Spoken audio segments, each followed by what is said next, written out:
Welcome to the Art of Money Podcast with Art McPherson. And this is the Art of Money Podcast with Art McPherson and Luke McCarty, artofmoneyradio.com for more information on the McPherson Financial Group or to schedule that initial complimentary consultation. We appreciate you listening. Now, let's get to the show. Big weekend, Art McPherson. We're golfers. You watching the Masters this weekend?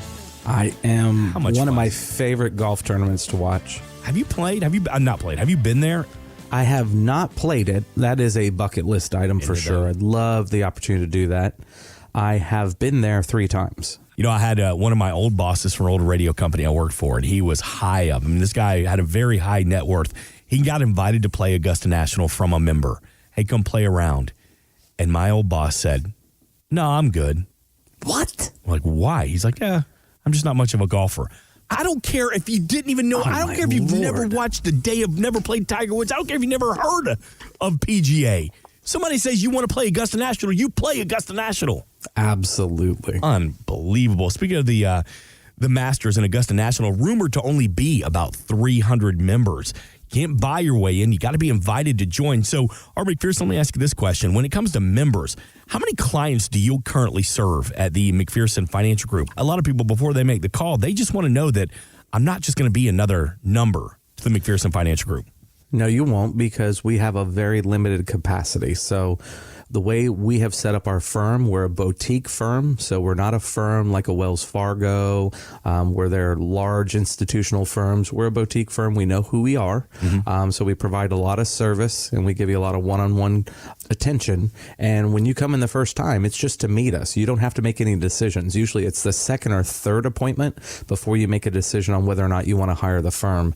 So when you come in, we want to get to know you, want you to get to know us, how we do things, what our process is, and the maximum amount. Our advisors here, and our advisors are all fiduciaries. So we have 3 fiduciaries in the office, and each advisor is only allowed to have up to 500 clients, because no more than that, because we don't feel like we can do a good job servicing the clients.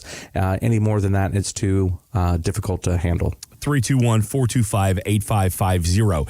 That initial consultation, no cost, no obligation. It's more of like a first date. You get to know each other. And there have been times, and Art McPherson has said before, he's had that initial consultation. They've shook hands at the end and said, we may not be right for you right now. Let's check back in 6 months, maybe a year from now. So you're going to be honest with each other. I love that Art said that they limit the number of clients that they have so that everybody gets specialized service. 321-425-8550. And I will tell you this, though, they do a lot of fun client events, including going to dinners and movies, and there's some golf thrown in there as well. So always a good time with the team from the McPherson Financial Group. You can meet them when you visit artofmoneyradio.com. All right, Art, I know one of the big conversations you've been having lately with a lot of your clients is about Social Security and the efforts of Congress to raise the Social Security full retirement age to save the solvency of the program. Now, what exactly does this mean for my retirement? Because it feels like politicians are more worried about carbon footprints and paying off student loans and not the boomers and their Social Security. Well, what it means is they're realizing that they're running out of money. Our government does such a good job with money, don't they? Oh, they spend it on just the best things. Rather than do what they're supposed to do, which is take money in for Social Security trust fund and put it on the sideline. If they would do that, we'd have plenty of money for it. So what they don't do is do that, because they use it in the general fund. So every year when those money, all that tax revenue that comes in from our Social Security payments. So right now, when you have your payroll mark, about 15% of your payroll, 7.65 from you, another 7.65 from your employer, goes into your Social Security, a little bit into Medicare, Medicaid. Well, that money is supposed to be set aside in a trust fund so that when you turn 65, you're able to have your retirement money paid out to you. Well, a long time ago, they said, man, that's a big lump sum of money sitting on the sidelines. Why don't we use that? So every year they spend that money, add it to the general fund so they can spend it on whatever they want to spend it on. Because of that, we only have about $1 trillion set aside in our trust fund right now, and our benefits going out each year is about $1 trillion. So literally we only have 1 year of reserve in the background. So the problem is, as we live longer, and we have been living longer the last 20 years, people living from 70s to late 70s to the 80s, now mid 80s. Men were basically making it to mid 80s, late 80s. Back in 1938, when they started the program, we didn't even make it to 65. Right. So, they designed this program for, quote, retirement and retirement spending, and they really knew that we weren't even going to make it, Mark. So we're making it now, and most men are on benefit for about 15 to 20 years, and most women are on benefit now 20 to 25 years. And because they don't have the money set aside, they have to take it out of the general spending. They're looking for ways to increase the revenue. So one of the ways to increase the revenue is raise the amount of money that can be pulled in from taxes, so they keep changing how much of our annual income can be taxed. And then another way is reduce the benefit they're going to give you and me, Mark, when we retire. So instead of us getting our full retirement benefit at age 67, they're going to try to make it age 70 or maybe 71 or 72. So if you were supposed to get $2,800 a month at 67, you're now only going to get $2,400 at age 67, and to get that $2,800, it's going to be 70 now. So it reduces how much money we're going to receive, so it reduces how much money they have to pay out. Can you help us find our Social Security risk score? Is that something you offer at the McPherson Financial Group? Absolutely, we do. And we have our whole e-money platform. We put everybody's Social Security information in there, and it kind of shows us the sweet spot. So I was talking with the clients this week, and one of the things we were evaluating was whether or not to turn on a spousal for the wife or under her own benefit, or whether or not to defer, so we look at all kinds of options. So sometimes is it better to take it at 62, or is it better to take it 65, or is it better to take it at FRB, which is your full retirement date for Social Security, or is it better to defer all the way to age 70? Well, we've got a system and a way for us to show where your sweet spot is and kind of, what your crossover point is and what makes the most sense for your retirement, your budget, your income needs, and then what you have on the sidelines, whether it's pension money, 401k assets, and how do all those coordinate together to provide that retirement income. 321-425-8550. To take advantage of that conversation, we're going to sit down with Art McPherson. Let's take a look at your Social Security benefits and, more importantly, your risk score. It's the importance of having a plan to help protect your assets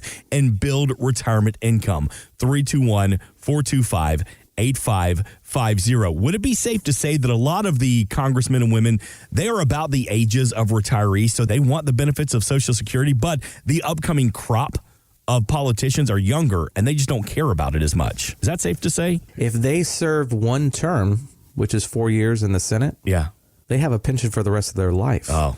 The military has to serve 20 years before there's a pension. Wow. And all of our founding fathers said, no, you don't get any benefits. That's another way you can give back to your country by being a senator or a congressman. You quit your practice for a while, 4 years, 8 years, and then you go back into your practice, whether it was a law practice, doctor, pharmacist, whatever you did, and then you had to go back in, live under the rules that you had governed by. So you didn't have any perks, you didn't have any pension, you didn't have any benefits, no health benefits. You had to live under the laws that you made while you were in there. And that kept our senators and our congressmen honest. Okay. And they could not have a law for them, and then the rest of us serfs would be under different rules. Because right now it seems to be the king in the court again. Yeah. And the rest of us are just the serfs underneath them. I know I was going to get a frustrating history lesson this weekend here, Art McPherson.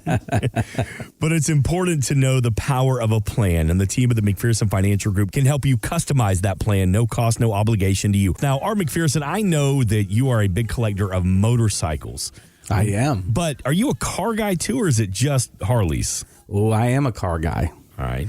And one of the things I got to do last week when I was playing golf with Gary LeVox from Rascal Flats, we talked about some of our old cars. Nice. So he has a 68 Camaro convertible that I was oohing and ahhing over because I've got a 68 Camaro also, but it's not a convertible.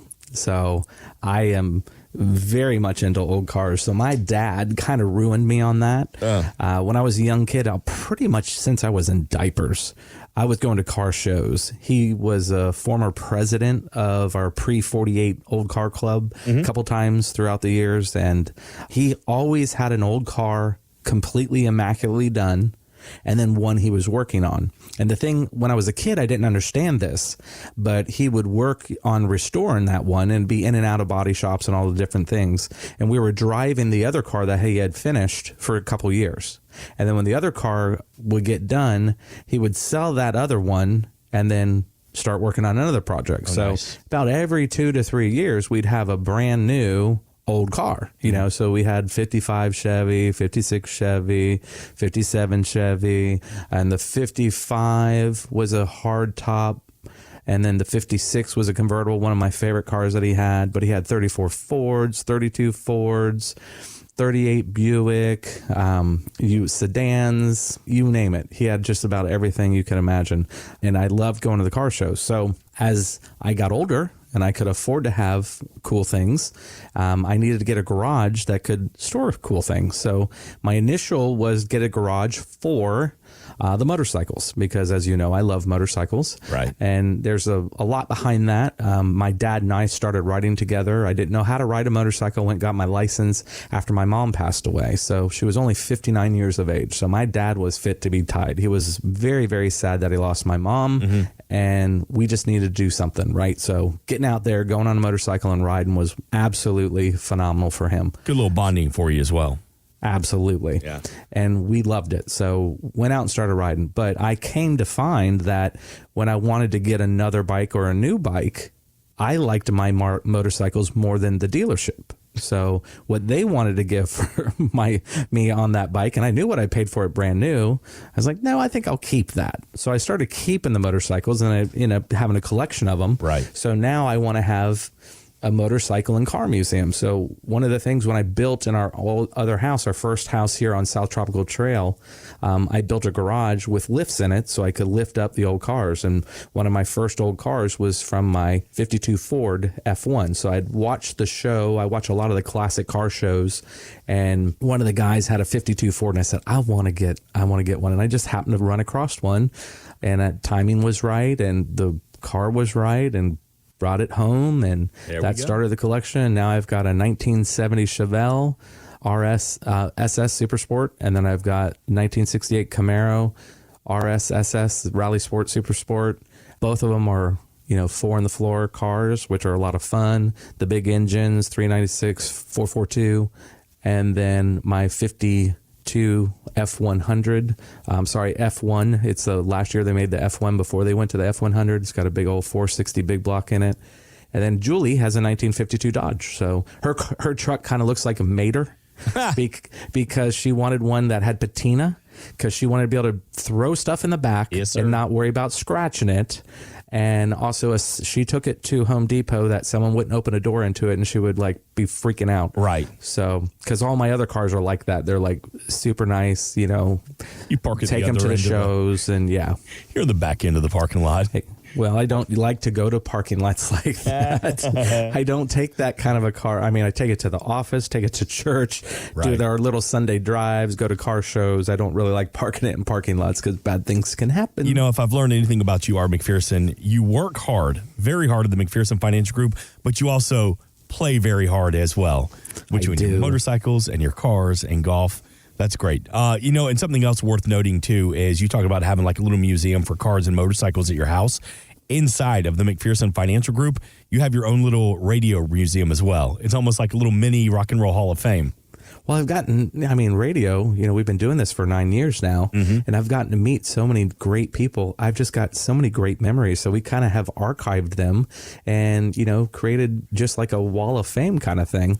And then you're right, in the radio room, I'm just looking at all these RIA award records, and it's pretty cool. It's just got guitars in here and artists in here that I've met, and it's just pretty amazing some of the things I've been able to do because of this radio show. You know, we've talked about the Artist Vault a lot, and we've got an interview coming up from the Artist Vault. It's where Art McPherson has the opportunity to go to great charity events and meet celebrities and artists and musicians, and that's where he gets a lot of this great memorabilia. And when you schedule a consultation with Art McPherson, you're going to get a tour of the place as well. And sometimes you've said, Art, that is one of the biggest talking points of the whole day. Of course, we want to customize a plan, but it's also like, ooh, how did you meet this person? Ooh, where did you meet this person? Ooh, how'd you get that?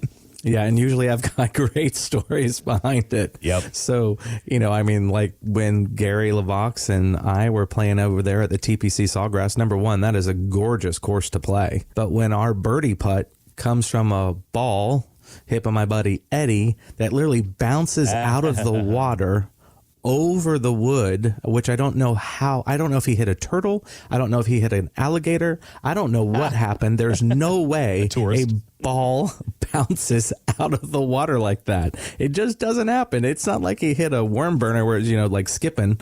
It just did somehow. See, these are the intense conversations. It's not about RMDs and 401ks. We're talking about trick shots.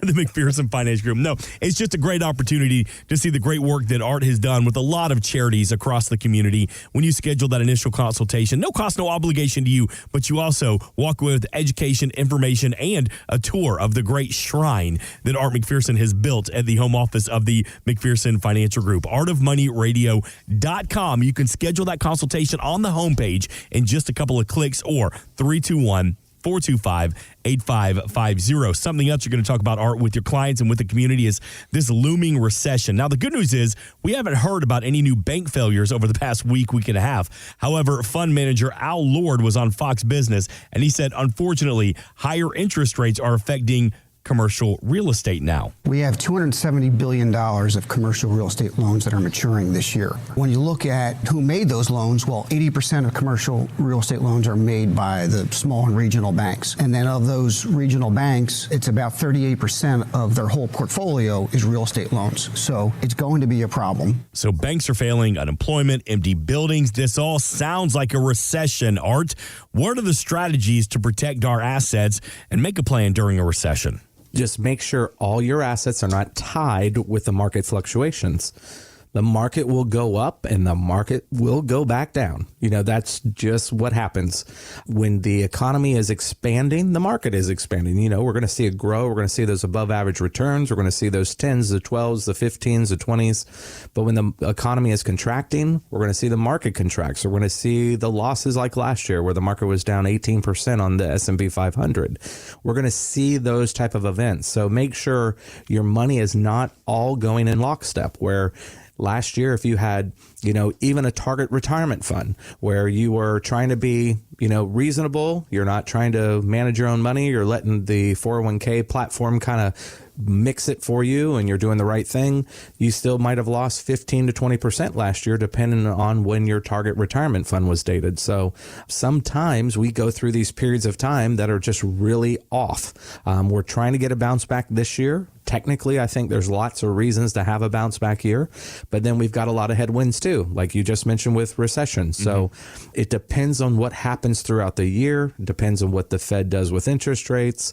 We've got a lot of what ifs out there. Yep. And then this week we had something come up. We had the first president ever indicted. Right. So we have all kinds of things happening every week that you never know might happen. It's exhausting. News cycle is exhausting. But, you know, you said something, we don't know what's going to happen next. And the team of the McPherson Financial Group, they don't have that crystal ball. However, they can create a plan for you to help protect your assets and build retirement income for what comes next. Think about the difference it would have made had you called Art McPherson this time of year and a half ago. Again, that initial consultation, no cost, no obligation to sit down and customize a plan. Or if you need a second opinion, nothing wrong with that. 321-425-8550. Always online, artofmoneyradio.com. I want to talk about paying off mortgages for a second, because there was a story in Market Watch where a 64-year-old man asked for some advice because he's a year from retirement. He's got $850,000 in savings, going to have another $5,000 a month from Social Security and pensions, but Art, he owes about $165,000 on his house. So his question was, do I need to pay off the mortgage before retiring? How do you answer that? It depends, right? So that's why I do an evaluation. So one of my evaluation topics with him would be, what's your current budget? So he might say, Mark, I'm making $10,000 a month net take home, so after all my deductions, after my work, this is what I'm bringing in the door. And my next question would be, well, does the budget work with your mortgage right now? Can you afford to pay the mortgage? Yeah, everything works fine. Okay.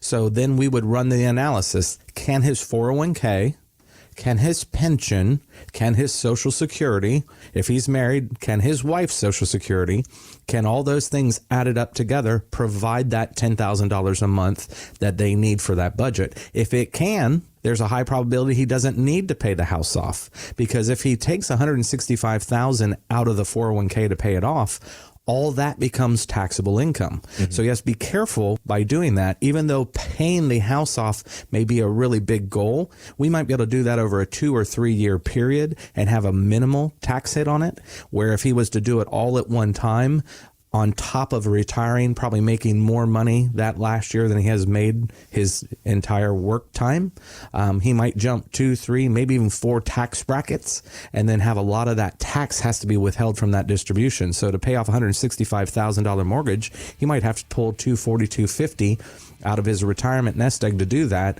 and then now he's only got $600,000 left. He doesn't have $850,000, and that $600,000 is paying income. So we do an evaluation on every person that comes in the door, and we look at that. Is it better to pay something off? What does it cost you monthly to do that? And then should you keep it? So we just go through those type of analysis. Thanks for listening. Want more from Art McPherson of McPherson Financial Group? Find us online at artofmoneyradio.com. We are an independent financial services firm helping individuals create retirement strategies using a variety of financial and insurance products to custom suit their needs and objectives. Securities offered through World Equity Group, Inc., member FINRA and SIPC, a registered investment advisor. Investment advisory services offered through ProStatus Group, LLC. McPherson Financial Group and ProStatus Group, LLC are separate entities and are not owned or controlled by World Equity Group, Inc. Exposure to ideas and financial vehicles discussed should not be considered investment advice or recommendation to buy or sell any financial vehicle. Past performance is not a guarantee of future results. Investments can fluctuate and when redeemed may be worth more or less than when originally invested. Investment financial professionals are not licensed in all 50 states. Art McPherson is not affiliated with nor endorsed by the Social Security Administration or any other government agency and does not provide legal or tax advice. Please consult with your attorney, accountant, and or tax advisor for advice concerning your particular circumstances. Annuity guarantees rely solely on the financial strength and claims paying ability of the issuing insurance company. By contacting us, you may be provided with information about insurance and annuity products offered through Arthur McPherson. Florida Insurance License number A174725. Today's show has been a work of art.